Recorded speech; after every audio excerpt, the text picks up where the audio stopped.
If you struggle with anxiety, then I'm going to give you the ultimate kill switch to help you to defeat your anxiety. Growing up, there was one movie that I watched and it absolutely horrified me, and it was called Jaws. So in this movie, it's a shark movie, and if you've ever seen it, you know there's a lot of deaths, there's a lot of blood, there's a lot of people getting eaten up by these sharks, right? And actually my parents, and no judgment to them, but they allowed me to go on the Jaws ride at Universal Studios, where I actually saw one of the sharks, right? It was a machine, but at the time, and it felt really real to me. And it gave me so many nightmares that to this day, I don't get in ocean water past my knees. Now, you may be asking yourself, like, man, like sharks really are scary, right? Like, I agree, like they're terrifying, right? But if they were really bad, right? If they were really a true danger, you wouldn't have people that would do shark diving, right? Like literally right now, you can go on YouTube, you can type in shark divers, and what you'll see is a bunch of people in the ocean with huge great white sharks, right? And it's like, yo, those things could kill you, right? And it's like, yeah, they could. But here's the thing. The message that my mind is telling me when I see a shark is totally different from the message that their mind is telling them when they see a shark. Because here's the thing. We cannot deny that there's a shark in this water, right? So imagine me or you being in an ocean, right? And there's a shark in there, right? Let's just say a 15-foot great white shark. Like, that's a fact. There's no ifs, ands, or buts about it. But what my mind tells me about this fact and what these shark divers' minds tell them about this fact is totally different. And this is the one place where your anxiety comes from. It doesn't come from the events itself, but it comes from what your mind tells you about these events. You know, I'll give you another great example. Like if you were in a house and it was on fire, you would run away from it, am I right? Yeah, most people would. I would even say 99% of people on this earth would. But there's 1% of this people in the population, right? 1% of people on this earth that would run towards that building. And these are known as firefighters.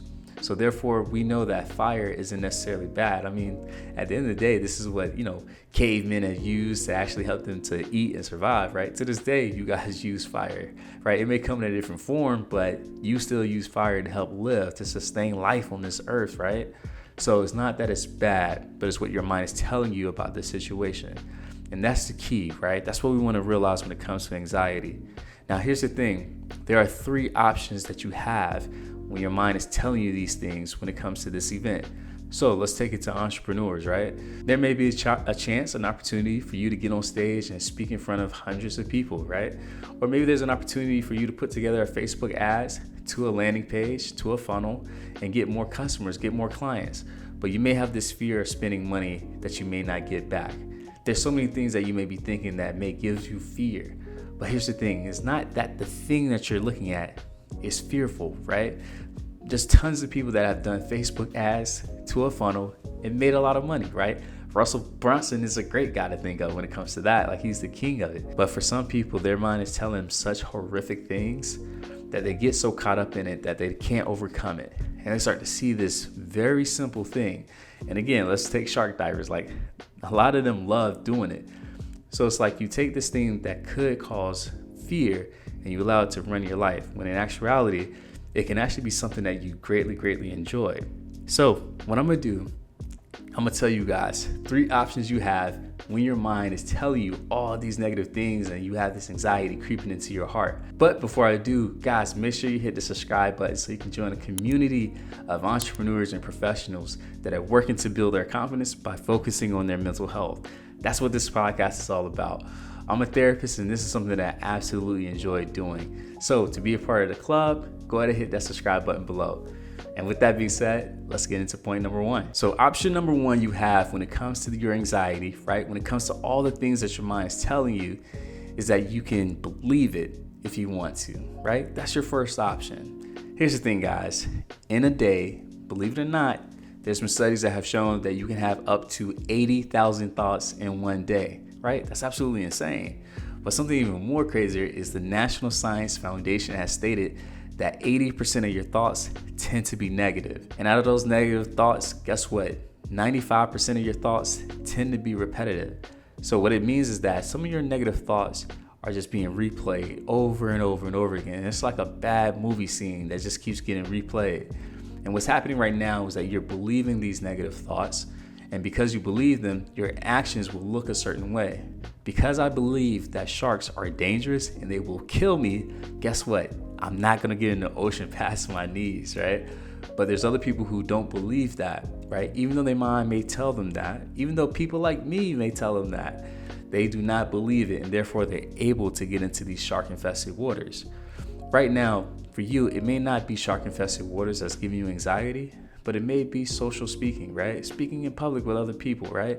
It may be making new friends. It may be dating again. There's so many things right now that could be giving you anxiety, and you're believing everything that your mind is saying. And when you do that, you're taking advice from a not so good source. And this source is giving you actions to protect you, not to prosper you, not to make you feel fulfilled. My mind, it keeps me safe.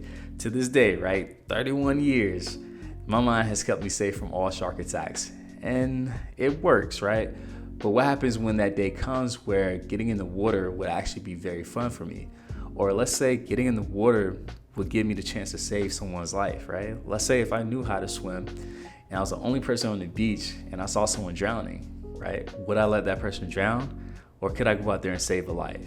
You see where I'm going with this? Same thing for you guys. You know what's funny? We tend to have more confidence in some of the smallest of things. And here's an example.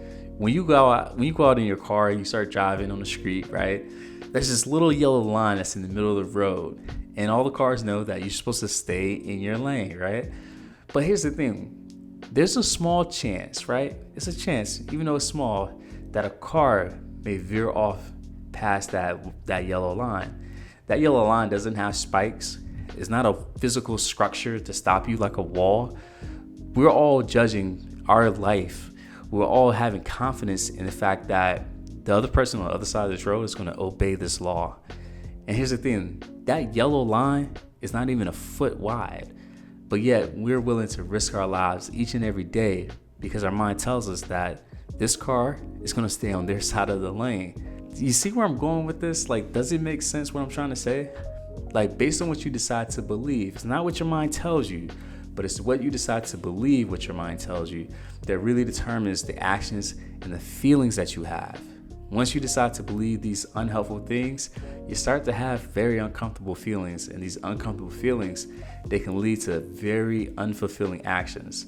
So what I want you guys to do is to notice what you're deciding to believe and notice what things are going to help you when you decide to believe, or let's say not believe. Option number 2, this is where a lot of therapists get wrong. And I'll even admit, when I first started off as a therapist, when I was very new to the game, this was something that I was getting wrong as well when it came to anxiety.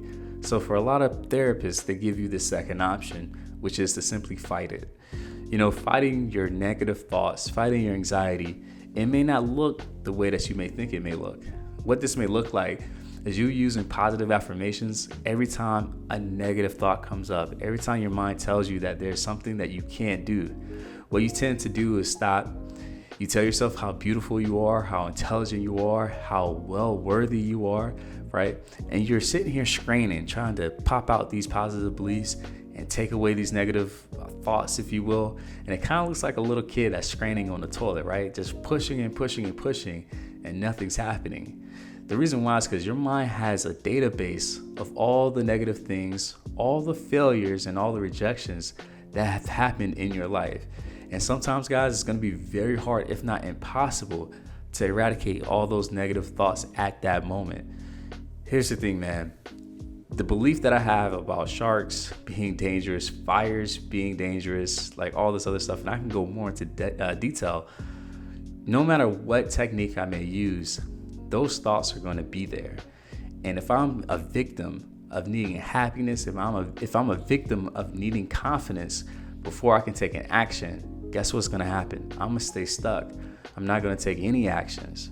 So in this step, we need to learn how to stop fighting with our mind. We have to learn how to not, let's say, almost get into the struggle, if you will, right? Because that's what it looks like. There's a struggle that you're having that you don't have to take place in, that you do not have to take part in. You know, this struggle looks like this.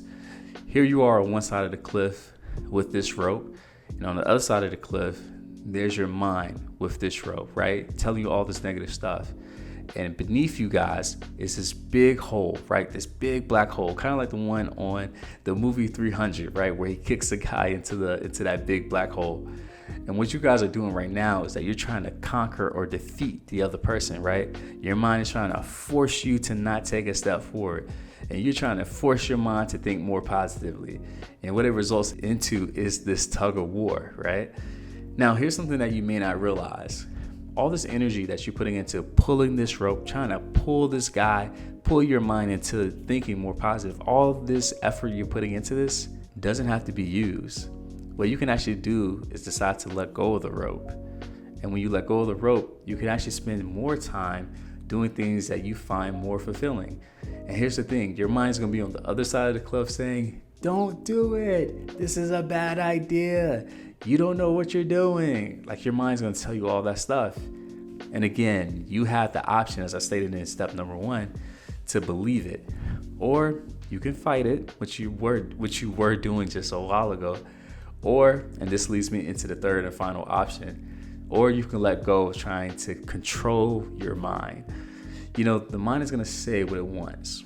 Sometimes the mind will say, hey, this is a great idea, let's go do it.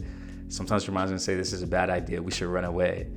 But here's the thing, just like the weather changes, your mind will change. You know, I can't tell you how often sometimes I get hit with anxiety, even with doing this podcast or even within my business. Sometimes, hey, the confidence, man, it's on 1,000, right? Like, I feel like I conquered the world. And some days it's on 10. But here's the thing, the consistency of the work stays the same. Every day, I literally mean this. Every day I'm getting 1% better.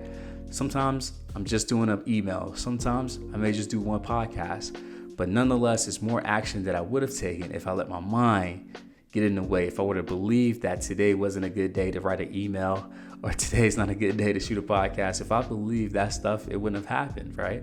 I wouldn't have gotten just a little bit better. You know, in the movie The Matrix, I absolutely love this.